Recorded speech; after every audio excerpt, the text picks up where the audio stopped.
ধর্মকে কেন্দ্র করে দেশকে অস্থিতিশীল করার চক্রান্ত চলছে অভিযোগ করে বিভেদ বিভাজনের বিরুদ্ধে সবাইকে একজোট থাকার আহ্বান জানিয়েছেন বিএনপি মহাসচিব মির্জা ফখরুল ইসলাম আলমগীর।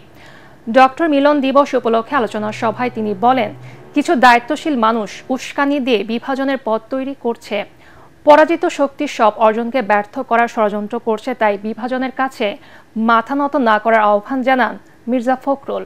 কামরুজ্জামান রাজীবের রিপোর্ট। সঠিক প্যাড আর সঠিক তথ্য দিয়ে এসব সামলে নিব এক হয়ে। Mona Lisa sanitary napkin. 1990 সালের 27 নভেম্বর স্বৈরাচার এরশাদ বিরোধী গণ অভ্যুত্থানের সময় ঢাকা বিশ্ববিদ্যালয় টিএসসির সামনে গুলিবিদ্ধ হয়ে নিহত হন চিকিৎসক নেতা ডাক্তার মিলন। এর মধ্য দিয়ে স্বৈরাচার বিরোধী আন্দোলনে নতুন গতি সঞ্চারিত হয়, পতন হয় স্বৈরশাসক এরশাদের। দিবসটি উপলক্ষে ডক্টরস অ্যাসোসিয়েশন ড্যাব আয়োজিত আলোচনা সভায় বক্তারা বলেন, দেশে গণতন্ত্র প্রতিষ্ঠার মাধ্যমে মিলনের রক্তের ঋণ শোধ করতে হবে। এ সময় বিএনপি মহাসচিব বলেন, স্বৈরাচার পতনের কিছুদিনের মধ্যেই বিভাজন সহিংসতার রাজনীতি শুরু হয়েছে।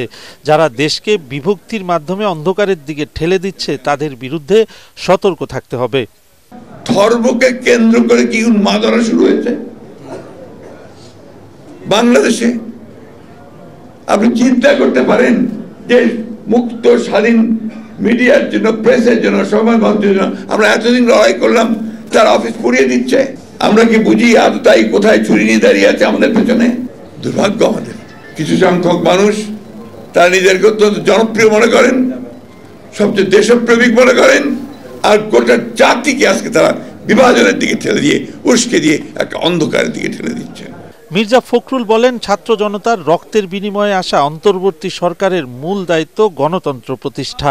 বিভ্রান্তি সৃষ্টি হয় এমন কোনো কথা না বলতে উপদেষ্টাদের প্রতি আহ্বান জানান তিনি। এই গভর্নমেন্টের দায়িত্ব হচ্ছে পুরোপুরি এই দেশের জনগণের যে মূল লক্ষ্য গণতান্ত্রিক রাষ্ট্রের, সেই লক্ষ্যে যাওয়াটাই তাদের জন্য সর্বোত্তম বলে আমরা মনে করি। যদি আপনারা আপনাদের দেশকে রক্ষা করতে চান, ঐক্যবদ্ধ হন, বিভাজনের কাছে আপনারা কখনো মাথা নোয়াবেন না, অন্যায়ের কাছে মাথা নোয়াবেন না। অন্যদিকে জাতীয় প্রেস ক্লাবের সামনে বিক্ষোভ সমাবেশে বিএনপি চেয়ারপারসনের উপদেষ্টা জয়নুল আবদিন ফারুক বলেন, শেখ হাসিনা ভারতে বসে যে সাম্প্রদায়িক অস্থিরতা তৈরির চেষ্টা করছে, সরকারকে তা কঠোরভাবে দমন করতে হবে। কামরুজ্জামান রাজীব, এটিএন বাংলা, ঢাকা।